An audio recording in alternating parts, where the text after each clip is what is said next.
Buenos días, mi nombre es Victoria Díaz Lébano, él es mi compañero Arad.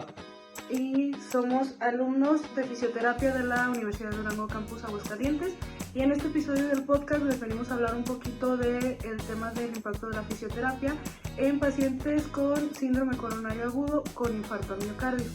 Lo que vamos a presentar hoy va a ser un tema muy general. Vamos a hablar sobre el impacto de la fisioterapia, como lo dice el título. Vamos a hablar un poquito de la anatomía, de lo que significa el síndrome coronario agudo y cómo se conforma con el infarto al miocardio. Esto lo presentamos con una investigación que realizamos por un caso que nos llegó y queremos compartirlo. Antes de comenzar a hablar de qué es el síndrome coronario agudo, antes de meternos a la parte del impacto de la fisioterapia en este síndrome, debemos conocer un poquito de la anatomía del corazón y pues de todas las estructuras que este tiene, para qué funciona y todo esto, antes de saber qué es lo que está fallando. Un poco de anatomía general del corazón. No nos vamos a meter tanto en especificaciones para personas que no lo sepan o no tienen conocimiento de medicina o de anatomía. El corazón cuenta con dos aurículas, derecha e izquierda, que son las que reciben la sangre del cuerpo, y también el ventrículos, que son los inferiores, perdón, y ellos son los que expulsan la sangre ya limpia para que hagan el recorrido, que es la circulación menor, que esto es lo que hace todo el recorrido de la sangre hacia el cuerpo, entre otras cosas. Hay unas capas del corazón que también hay que conocerlas, que son el epicardio, miocardio y el endocardio, que son capas del corazón que lo cubren, lo protegen, etc. También dentro de la anatomía se encuentran las válvulas, que son la aorta, la pulmonar, la tricúspide y la mitral, que estas se encuentran entre aurículas y ventrículos. Son las que nos ayudan a empujar, entre comillas, la sangre y llegar hacia las cavidades. Ya conociendo un poco de la anatomía del corazón, vamos a hablar un poco sobre lo que significa o qué es el síndrome coronario agudo con infarto al miocardio, y vamos a explicar un poquito cada parte para que se entienda de mejor manera y pues saber de lo que se trata. Como ya dijo mi compañero, es importante al principio separar lo que es el síndrome coronario agudo con lo que es también un infarto agudo al miocardio, y después también vamos a explicar un poquito de la relación entre ambos. Primero, el síndrome coronario agudo, que se encuentra también en las bibliografías, como SCA. Es un conjunto de manifestaciones clínicas que aparecen cuando el flujo de sangre disminuye repentinamente, el flujo de sangre que llega al corazón. Esto porque una placa de aterosclerosis, una placa de ateroma, es decir, de grasa, se desprende o se erosiona, formando un trombo que tapa totalmente o parcialmente la arteria coronaria. Como consecuencia de esto, el músculo cardíaco pues recibe menos oxígeno, produciendo así una isquemia, que si no se restablece el flujo de sangre es cuando puede evolucionar a una necrosis de tejido cardíaco, que se puede presentar después como un infarto agudo al miocardio. Como ya lo dijo mi compañera, pues el infarto agudo al miocardio no es nada más que nada menos que un infarto al corazón.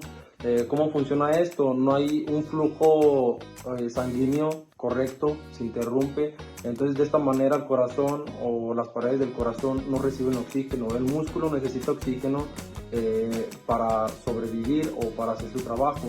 Entonces, al momento de que hay un síndrome coronario agudo, esto es lo que sucede. Es una de las enfermedades más, se puede decir, más comunes o más propias del síndrome coronario agudo. Son las que se pueden encontrar más fácilmente por esta causa, por este síndrome. Entonces es lo que pasa, que cuando el músculo no recibe este oxígeno, que empieza a dañarse, empieza a debilitarse o a hacerse necrosis, entonces es lo que pasa, muere esa parte del corazón y empieza a fallar. Bueno, Entonces, ¿cuál es la relación entre el síndrome coronario agudo con el infarto al miocardio? Pues bueno, el síndrome coronario agudo es el problema general, podríamos decirlo así, que como ya lo mencioné, como ya lo mencionamos, es una disminución repentina del flujo de sangre hacia el corazón. Cuando esta falta de flujo sanguíneo al corazón dura demasiado tiempo, provoca la muerte del músculo cardíaco o de una parte del músculo. Cuando esto sucede, entonces ya estamos hablando de un infarto agudo al miocardio, que podría decirse que es una consecuencia del tiempo prolongado en el que el corazón no estuvo circulando la sangre.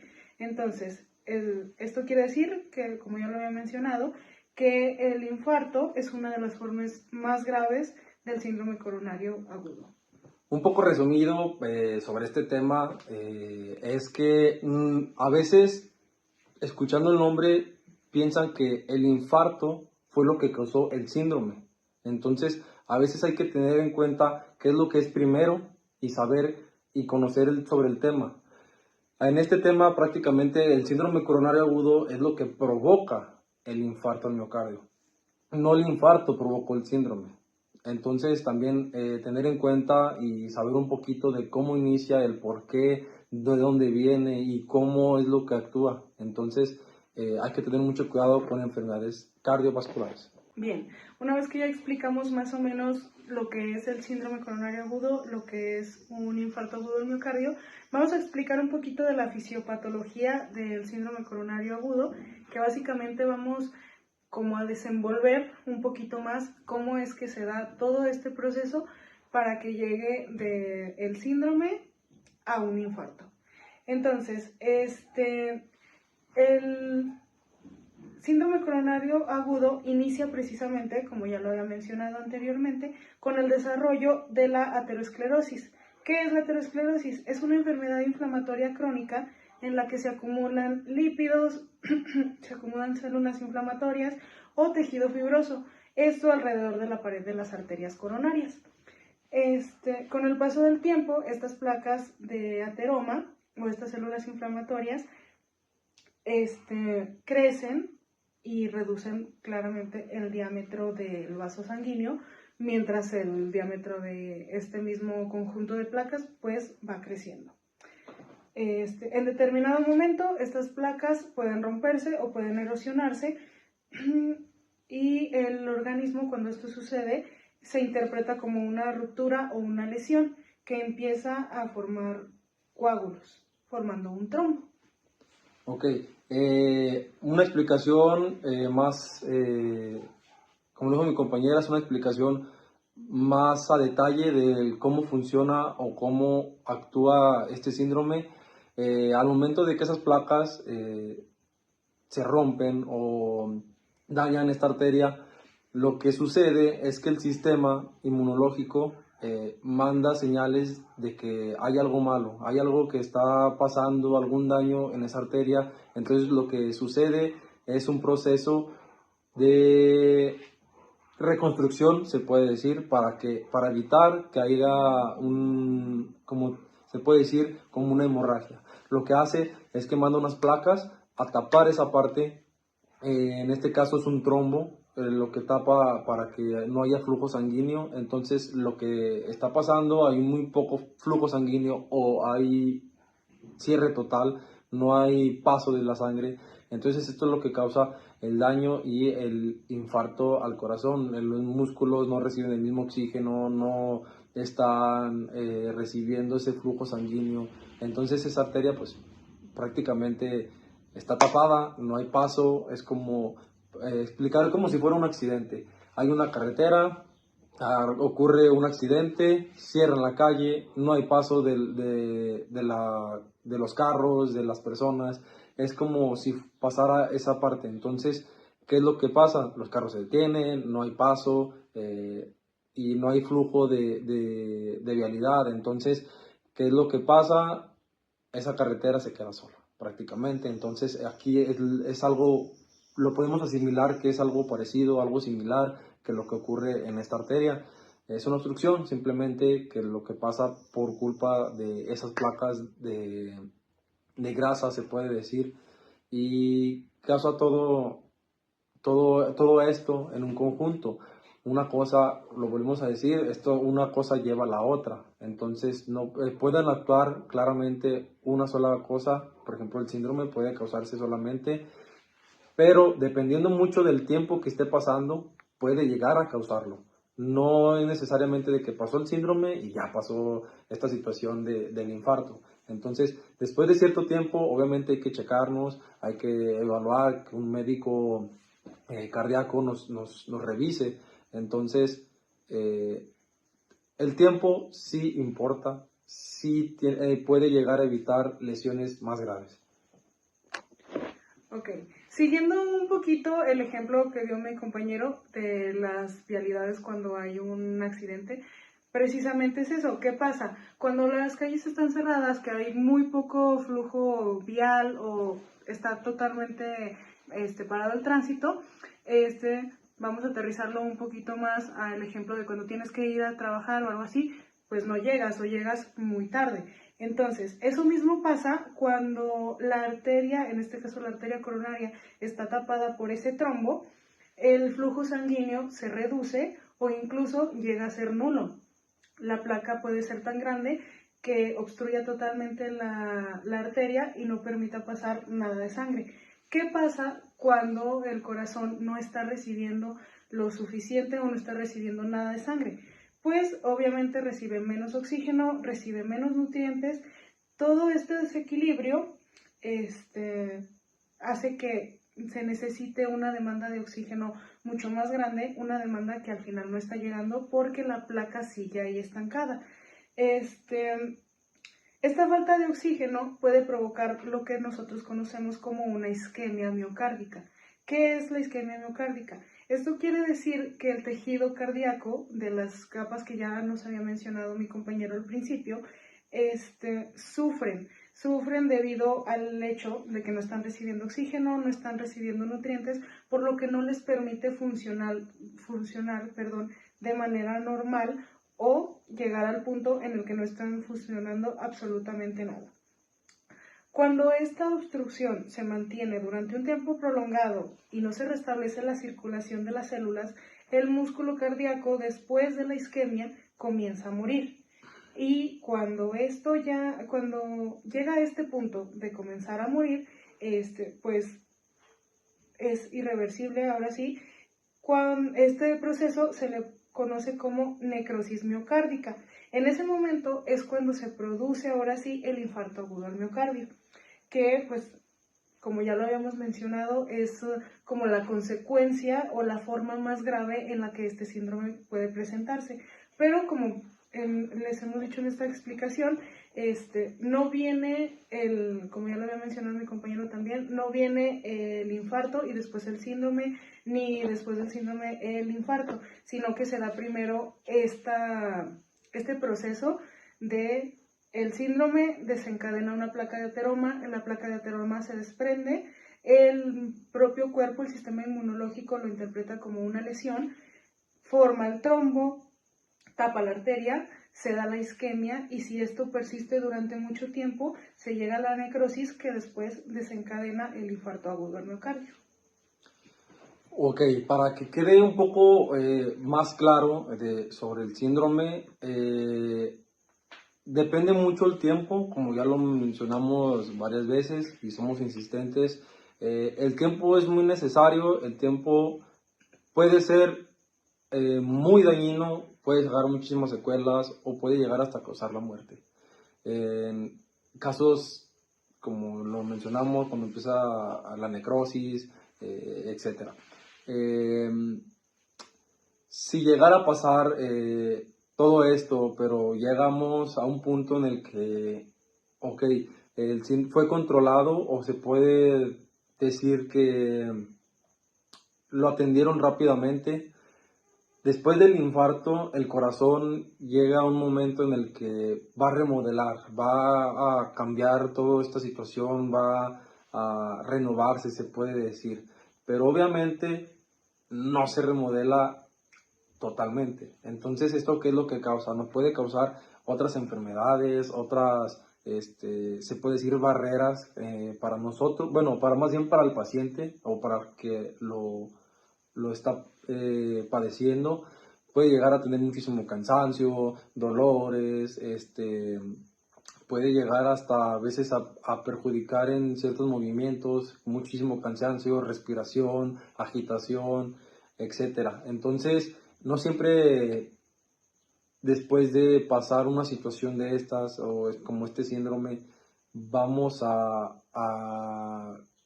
llegar a un punto en el que estemos 100% bien, como en muchas situaciones, en muchas patologías, enfermedades, etcétera. Quedan muchísimas secuelas. Pueden ser muy malas, pueden ser moderadas o controladas, como lo quieran tomar. Entonces hay que atender, hay que ver cómo hacemos las cosas, cómo es todo esto, tener en mente qué es lo que puedes hacer, a ponernos a investigar un poquito de la situación y simplemente no hay que quedarnos con las manos cruzadas. Enseguida lo que vamos a platicar son los factores de riesgo. Los factores de riesgo se dividen, se puede decir que en 3 partes, pero nosotros vamos a mencionar 2, aparte un apartado que son factores de riesgo mucho más generales.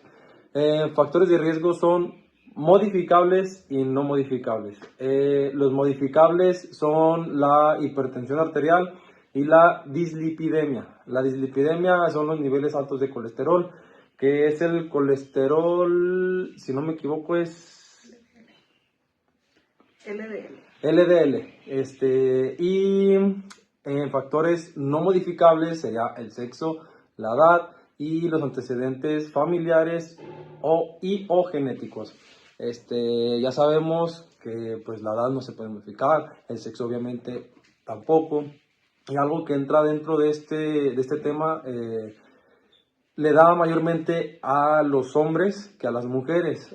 Por ejemplo, en un caso puede ser 2 hombres y a una mujer, dependiendo cuántas personas podamos contar en ese sentido. Y pues obviamente hablando de los antecedentes familiares, y lo de genético, pues obviamente sabemos que no podemos cambiar esa situación. Claro, podemos ayudar. Nosotros, por ejemplo, como fisioterapeutas, podemos ayudar en ciertos aspectos. Médicos, el equipo multidisciplinario puede ayudar en ese aspecto, pero pues son cosas que no se pueden modificar, como la hipertensión, que trabajando con cardiólogos y fisioterapeutas, nutriólogos, etcétera, pueden ayudar. Algunos otros de los factores, se puede decir que secundarios, son, por ejemplo, el sedentarismo, tabaquismo, el alcoholismo. Que por ejemplo pues esos son más factores relacionados al estilo de vida y metabólicos que yo creo que también tienen mucho que ver con los factores de riesgo modificables. ¿Por qué? Porque pues a final de cuentas las cosas que ya mencionó mi compañero, sedentarismo, obesidad, diabetes, tabaquismo, todo eso nos puede generar ya sea una hipertensión arterial, una dislipidemia, cosas que con un buen control de salud, hablando de ejercicio, hablando de buena alimentación, hablando de un descanso, que nuestros ciclos de sueño o los ciclos circadianos estén pues estables, son factores que podemos evitar, que también nos van a ayudar a prevenir tanto el síndrome coronario agudo, tanto un infarto, como también estas otras cuestiones que sería como la hipertensión, la dislipidemia que ya mencionamos una vez más, que pues bueno, a fin de cuentas son factores que se pueden trabajar de alguna u otra manera y que nos van a evitar muchísimos problemas. Otro también puede ser el estrés, los problemas de salud emocional, que también sabemos que la salud mental importa, que no se presenta solamente en algo psicológico, que puede llegar a presentarse incluso físico y pues con niveles de cortisol elevados, niveles de problemas de salud mental muy elevadas, desafortunadamente nos pueden llevar a desencadenar problemas tan graves como puede ser un síndrome coronario agudo.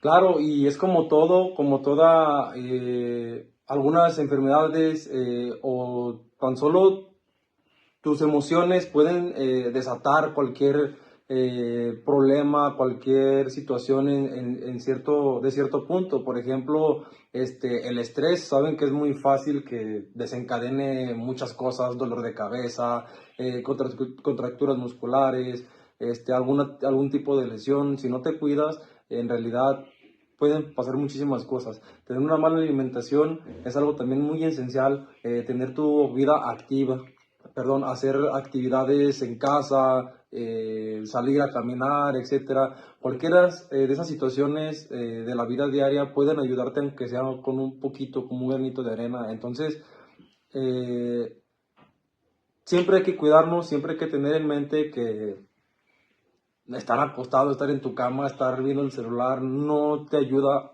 en nada, sinceramente. Entonces, la clave de todo esto es el ejercicio, buena alimentación, cuidarnos, estarnos checando cada cierto tiempo, ir al médico, ver qué es lo que tenemos, qué nos falta, qué podemos hacer para, pues, mantener una vida saludable o buena. Es por eso que nosotros como fisioterapeutas tenemos un papel muy importante en la rehabilitación cardíaca y específicamente en este síndrome. Ahora sí, nos vamos a meter ya un poquito más de lleno en lo que hacemos nosotros como fisioterapeutas, en el impacto que tenemos en la rehabilitación de pacientes con este síndrome.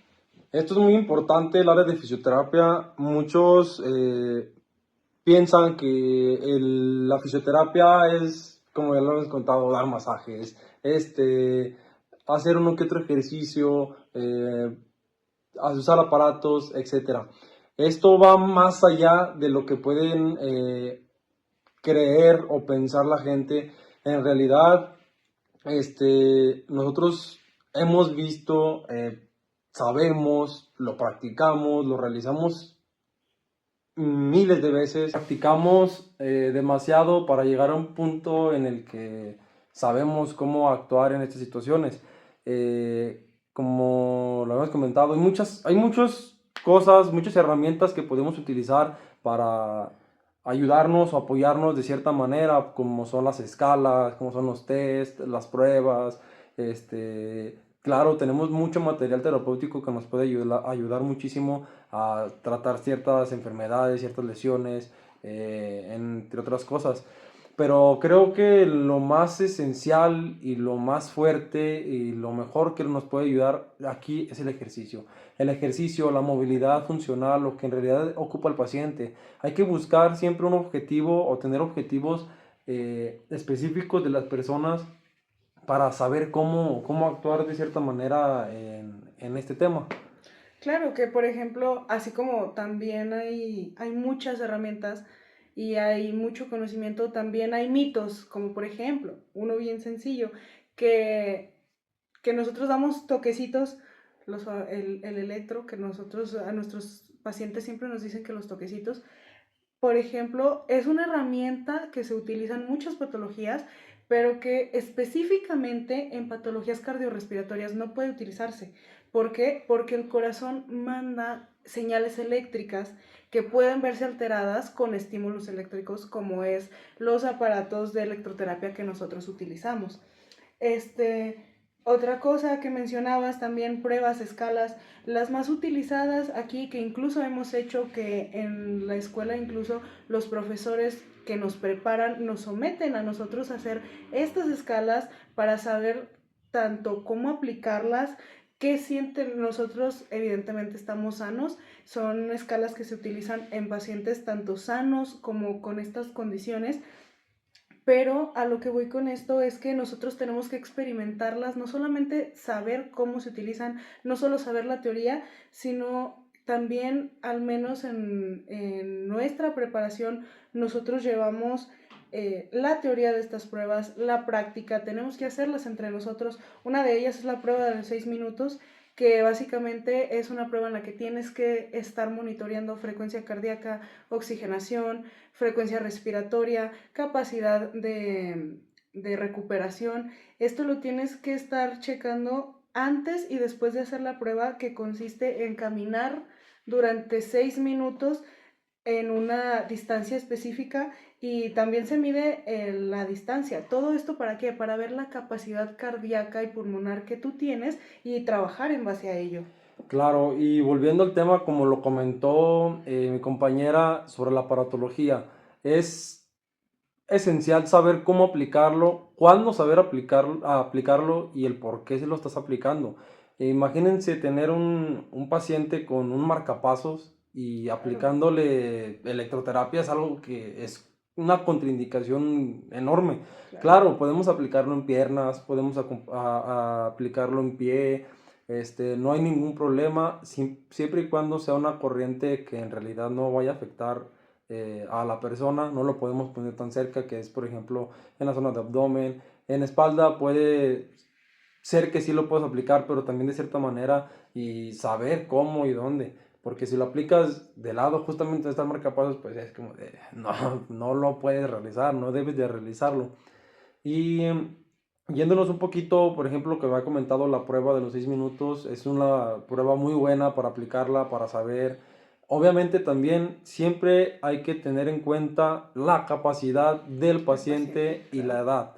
Por ejemplo, no vas a ponerle una prueba fuerte a un señor, un adulto mayor de 50 y tantos años en adelante, por ejemplo, o a un adolescente de 15, 20 años.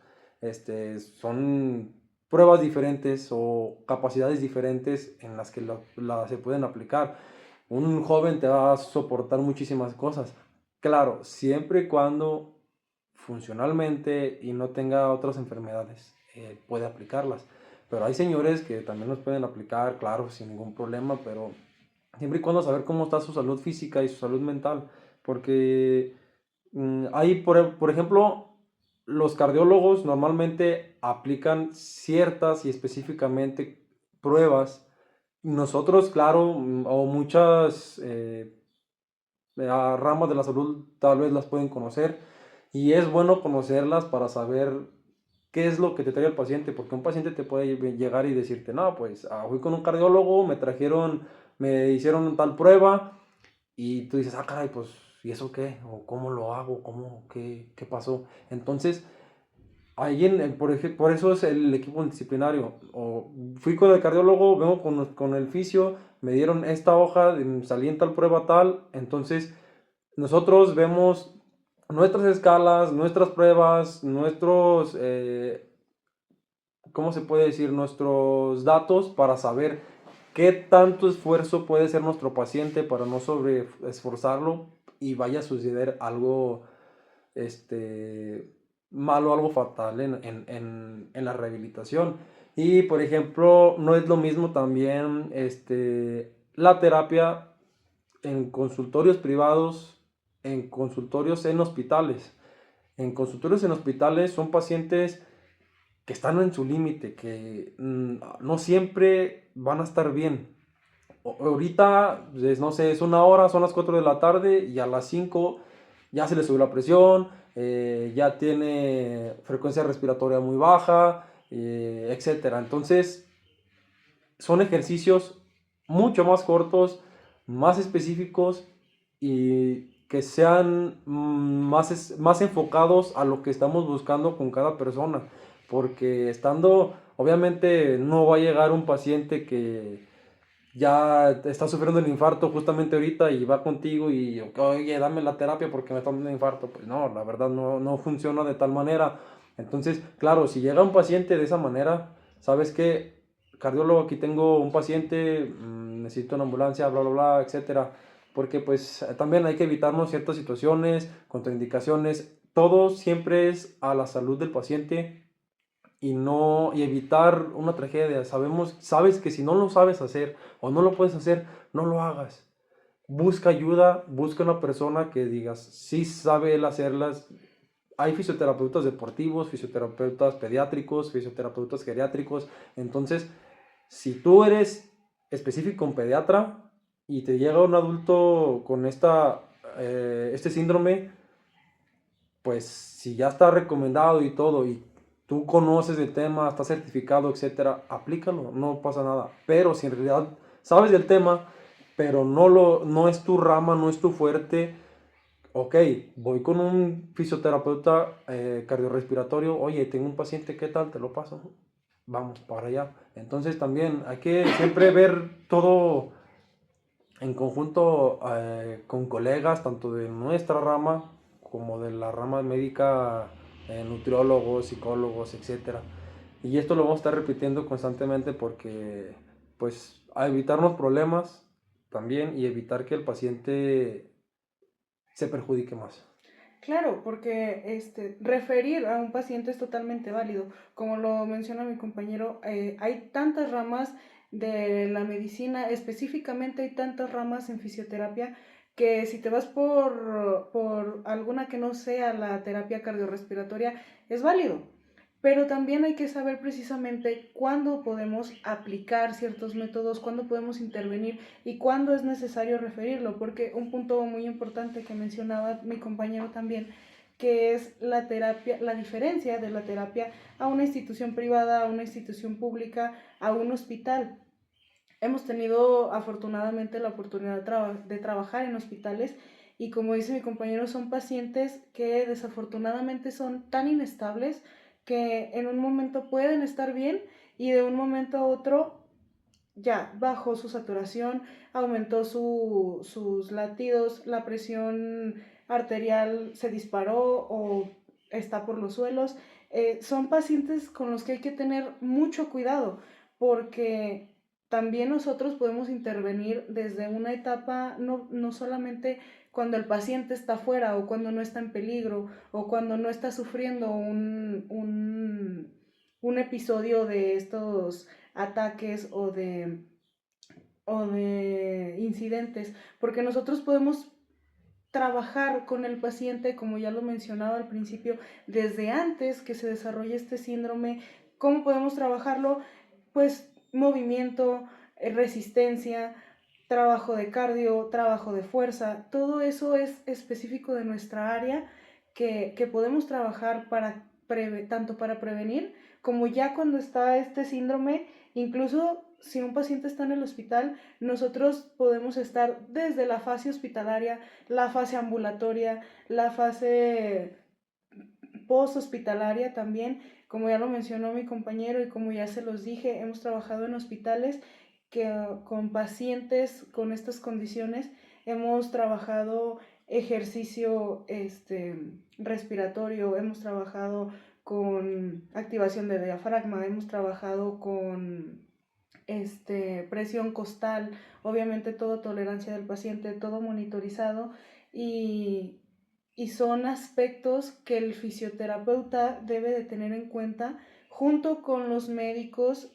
junto con el equipo multidisciplinario que tanto hacemos énfasis, porque así es, a pesar de que nosotros estamos hablando desde nuestra rama, desde nuestra perspectiva y desde nuestro profesionalismo que refiere a la fisioterapia, también estamos conscientes de que nosotros no podemos abordar un aspecto que no sea el de nosotros. Podemos referirlo porque hay profesionales de cada aspecto. El cuerpo es un todo, como me parece que mi compañero ya lo mencionaba. Hay distintos sistemas en los que nosotros tenemos un poquito de conciencia de cada uno, pero hay especializaciones para cada tipo de padecimiento. En este caso, se trabaja con médicos, se trabaja con cardiólogos y se trabaja desde un abordaje en el que cuidemos al paciente y lo ayudemos a llegar a esa independencia funcional que a él le vaya a servir para poder estar en su día a día. Obviamente con limitaciones, obviamente con cuidados, porque es un síndrome que desafortunadamente tiene mucha mortandad, como ya lo habíamos mencionado, y tiene muchas complicaciones, pero eso no quita que se pueda llegar a un nivel de independencia en el que el paciente se permita vivir de una manera normal para él, de la que pueda hacer sus cosas, de la que pueda cuidarse, sí, pero pueda seguir viviendo. Y eso en parte, en gran parte, nos corresponde a nosotros.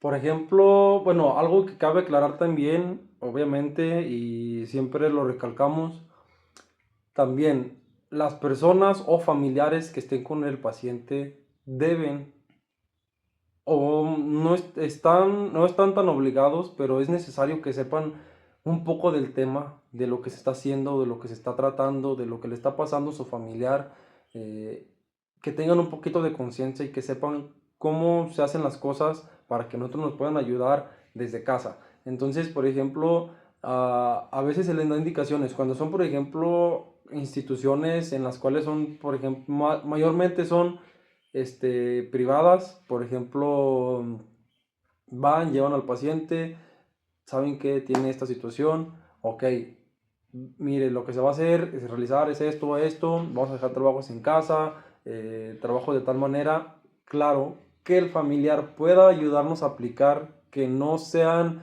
ejercicios o técnicas que vayan a lastimarlo o que ellos no sepan aplicarlo. No sé, un ejemplo en lo cardiorrespiratorio, por ejemplo, es la espirometría, es el aparato con las bolitas de colores y su manguerita, que nos ayuda mucho para la respiración de los pacientes. Cuando tienen normalmente muchos problemas respiratorios, eso nos ayuda a controlarlo, a la oxigenación, saber cómo mover, mantener la presión del oxígeno, las bolitas moverlas a cierta distancia.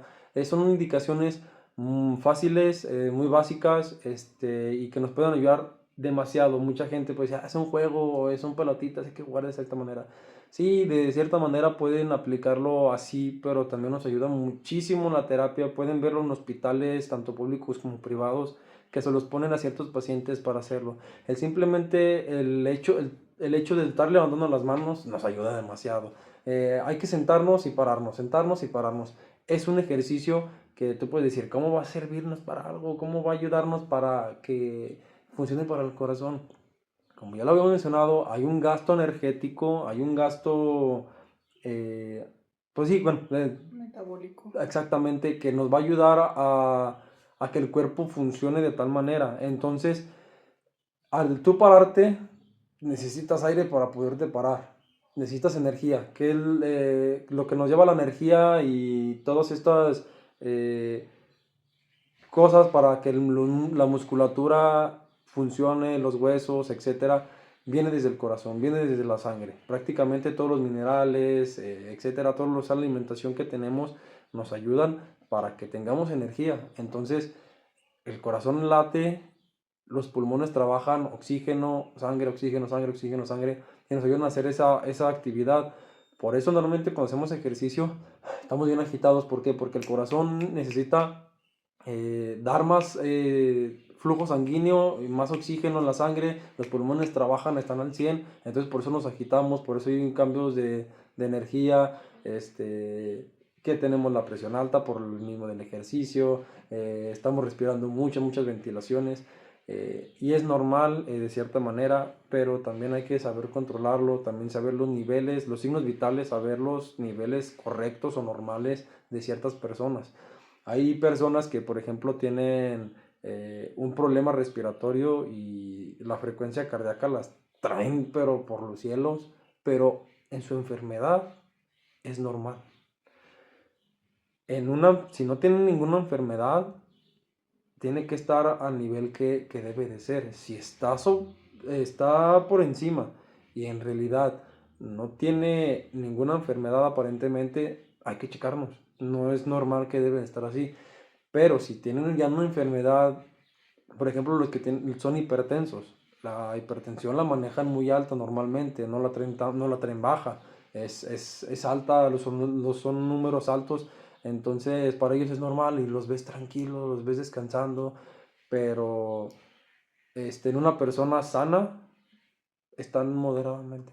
Entonces hay que aplicar los tratamientos, los ejercicios adecuados para nuestros pacientes, que sean funcionales, que cumplan los objetivos que estamos buscando, en este caso con nuestro paciente con síndrome coronario agudo, con infarto en miocardio, pasó lo de un infarto, él acudió a nosotros para rehabilitación, y como lo habíamos mencionado, a veces afecta solamente ciertas cosas o afecta globalmente en el cuerpo, pero por ejemplo, lo más común, lo que pasó fue en el caminar, se agita mucho, este, no puede hacer una actividad tanto tiempo. O sea, por ejemplo, aquí ya hablamos de tiempo porque se cansa muy rápido. No puede cargar también mucho peso porque es pesado para él. Porque como ya lo hablamos, estamos cargando peso y tenemos que tener mucha energía y es lo que no se puede realizar.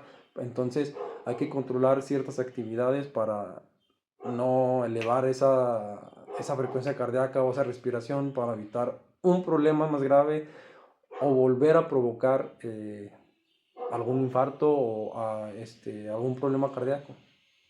Sí, que incluso me parece bien importante lo que dijiste, lo que mencionaste de los objetivos, que, bueno, dirán, ya nos hablaron de pruebas, ya nos hablaron de un poquito del tratamiento que se lleva. ¿Cómo se llega a estos objetivos?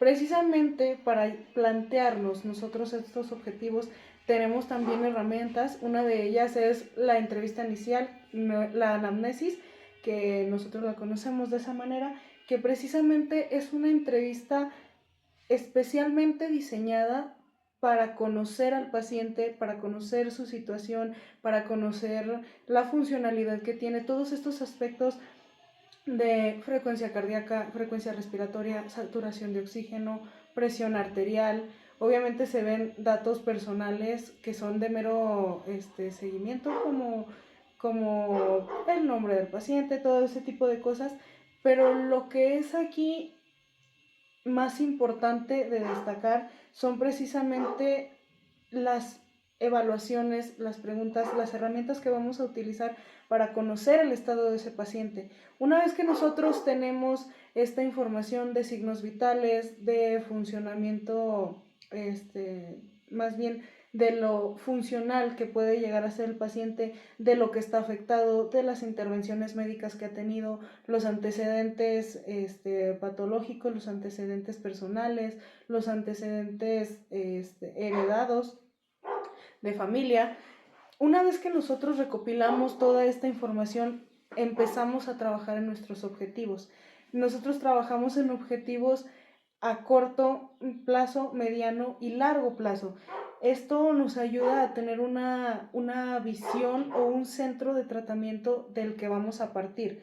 ¿Por qué? Porque si mi paciente no tolera los ejercicios, si mi paciente está en una saturación de oxígeno menor a 90, que es lo normal, de 90 a 99, si mi paciente no llega ni siquiera al rango normal de saturación de oxígeno, es un indicador de que algo anda mal ahí, de que mientras yo haga mi terapia, tengo que estar al pendiente de la saturación de oxígeno que va a presentar mi paciente, porque se puede disparar en un segundo o se puede bajar en un segundo.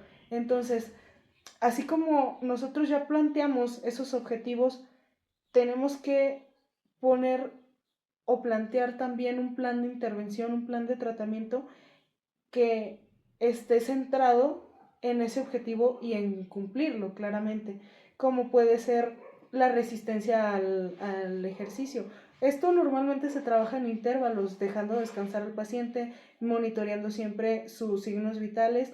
Esto es tanto en un hospital como de manera particular o en una institución pública. El fisioterapeuta tiene que tener su oxímetro, tiene que tener su baumanómetro, tiene que tener todos los aditamentos necesarios para nosotros estar monitoreando al paciente. No podemos estar trabajando con un paciente en un área en donde él no esté seguro y nosotros no tengamos los aditamentos necesarios para poder estar al pendiente de él en su terapia.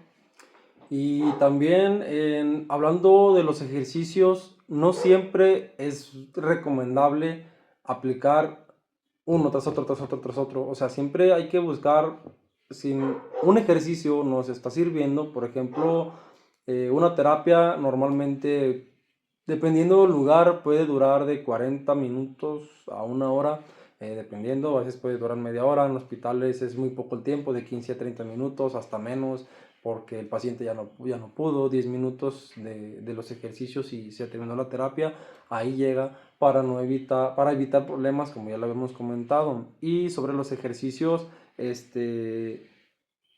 como digo también, hay que tenerlo monitoreado, hay que tenerlo, bueno, más bien saber cómo está el paciente, la salud del paciente al momento de estar haciendo el ejercicio y antes y también después, claro.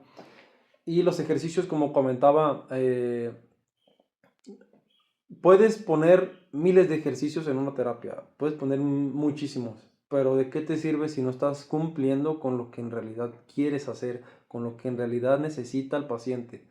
No lo que el fisioterapeuta quiera, sino por lo que el paciente en realidad necesita para salir de una situación o cruzar una barrera, algún obstáculo, pasarlo. Entonces, si es necesario solamente 30 minutos de 2 ejercicios, por ejemplo, con eso tiene el paciente. No es necesario estarlo fatigando y échale y dale y esto y lo otro y que quiero que me hagas también esto, que me hagas también el otro. No es necesario. Hay que acoplar demasiado, demasiado al paciente y ser, pues, se puede decir que más, ¿cómo se me fue la palabra? ¿Cómo lo puedo decir? Pues simplemente que el paciente se sienta a gusto y seguro, como también ya lo dijo, que sea algo tranquilo para que el paciente siga queriéndose recuperar, que diga, ok, me sirvió esta terapia, sí, tal vez me molestó de cierta manera en algún punto porque no podía respirar, pero de otra cierta manera me ayudó mucho porque mis latidos ya no se aceleraron o ya no estuvo tan fuerte y no sentía que me mareaba, que me dolía la cabeza. Y siempre hay que hacerlo de forma que sea llamativa para el paciente, que el paciente diga, ok, quiero hacerlo, quiero salir de esta situación, quiero que todo esto cambie y el paciente él mismo se va ¿cómo se puede decir? Se va a motivar. Exactamente, entonces siempre tu paciente trátalo con mucho respeto y que sepas que él sepa que no va a estar solo y en este camino lo vamos a acompañar de la mano. Que por ejemplo también lo que mencionaba de los objetivos se dan en base a lo que nosotros observamos en la valoración, al momento de realizar las pruebas y todo, pero si hay un objetivo que tampoco, que es tu objetivo, que no es objetivo del paciente, o que no le sirve para llegar a su independencia funcional al paciente, entonces hay que modificarlo, porque estás trabajando con una persona, que tiene una patología que va a durar para toda su vida, que ella está desde hace cuánto tiempo trabajando en ello y que va a seguir trabajándolo. Entonces es un proceso en el que debes acompañar al paciente de una manera en que le favorezca a él, de una manera en el que los objetivos estén pensados para su bienestar, para su funcionalidad, para su independencia y para la vida de él, porque tú eres el terapeuta cardíaco, tienes los conocimientos, pero estás trabajando, vuelvo a lo mismo, con una persona. Tienes que centrar tu tratamiento en los objetivos compartidos, no solamente en lo que tú observas, porque en general no hay un guión que te diga, esto es lo que tienes que hacer con un paciente de síndrome coronario agudo. ¿Por qué? Porque es un síndrome con diferentes manifestaciones en millones de personas diferentes. Entonces, yo aquí no te voy a venir a dar una lista, tienes que hacer tantas repeticiones de tal ejercicio, tienes que trabajar el diafragma, tienes que trabajar la parrilla costal. Tú tienes que construir tu tratamiento en base a las necesidades de tu paciente. No tienes que tener o esperar un guión que te diga paso por paso lo que tienes que hacer. Bueno, para terminar un poco con este tema del síndrome coronario agudo, nosotros quisimos plantear esta investigación, a abordar más este tema, ya que, pues, como sabemos, la fisioterapia, la verdad, en México y en algunas otras partes del mundo no es muy valorada. Creen que en realidad se escucha feo, se va a escuchar mal que lo diga, que no sirve para nada.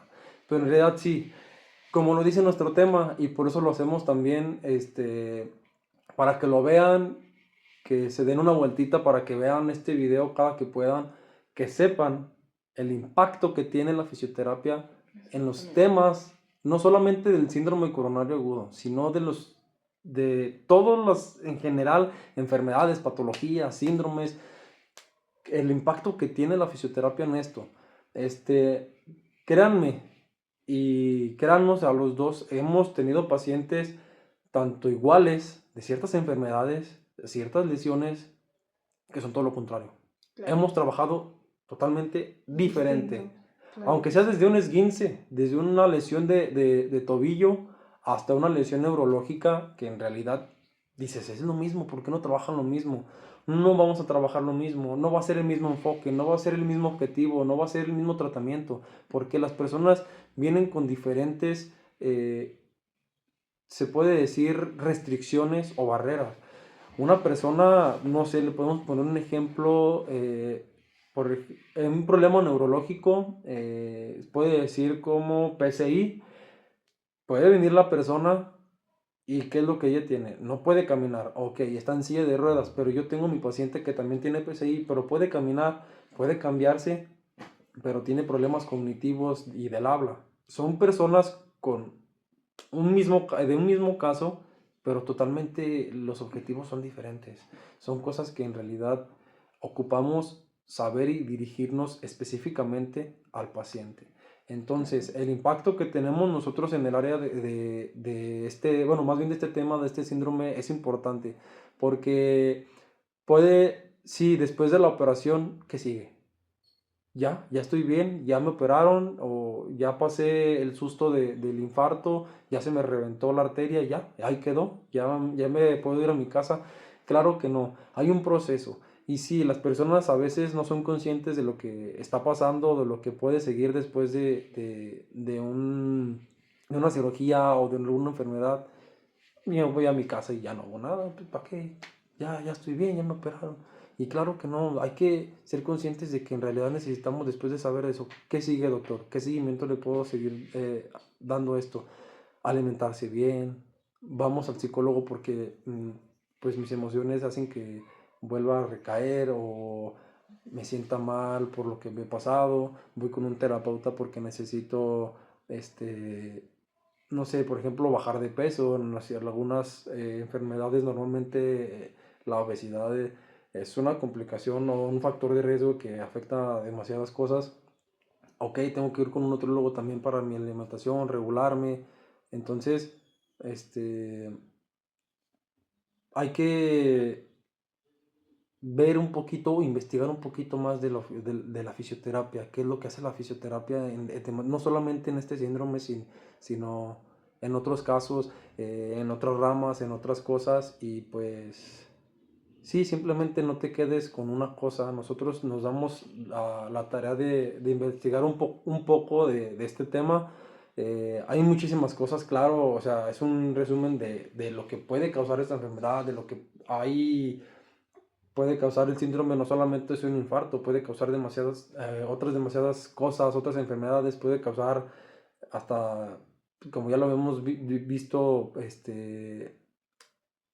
la muerte y problemas hasta neurológicos, literal. Puedes olvidarte de ciertas cosas, no poderte mover porque no llega oxígeno al cerebro por ciertas situaciones, o ese trombo que quedó puede llegar al cerebro también.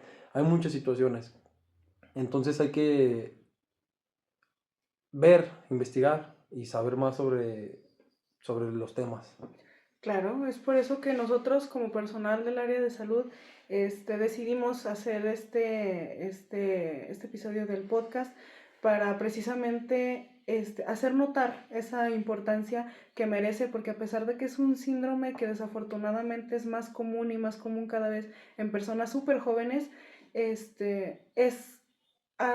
un síndrome del que todavía no se le da importancia a la fisioterapia, como mi compañero lo mencionó. Es un área que desafortunadamente también en México no es muy valorada, y a pesar de que nosotros damos todo día a día para seguirnos preparando, para ser lo suficientemente hábiles para tratar con estos pacientes, no hay muchas capacitaciones o no se le da la importancia necesaria también al área fisioterapéutica, y es precisamente que estamos haciendo este video para, para resaltar esa relevancia, para hacer conciencia y que cada vez las personas que tienen este síndrome se sientan apoyadas y no solamente acompañadas en el sentido psicológico, sino que sepan y que sean conscientes de que hay y tengan esa seguridad de que hay especialistas en todas las áreas, no solamente médicos, que están precisamente capacitados para atenderlos específicamente a ellos. Toda esta información que nosotros les dimos durante este tiempo no está basada solamente en nuestro criterio, no está basado en lo que aprendimos en la escuela, está basado en bibliografías que nos hablan de todo lo que les hemos dicho, de qué es, de la fisiopatología, de los tratamientos, de las enfermedades que lo causan, de las consecuencias que puede llegar a tener. Todo esto está 100% fundamentado. Tenemos bibliografías que les vamos a dejar al final por si ustedes gustan consultarlas. Todo esto está, lo digo una vez más, está bien fundamentado, está investigado, está hablado también desde la perspectiva personal porque nos ha tocado trabajar con este tipo de casos, pero es precisamente para ustedes. Es nuestro conocimiento, nuestro tiempo invertido para que esto sea cada vez más grande, se dé la importancia que se tiene y que estos pacientes no se sientan solos. Sí, y pues damos por terminado nuestro video. Muchas gracias por vernos y pues nos vemos en el siguiente video y muchas gracias. Nos despedimos.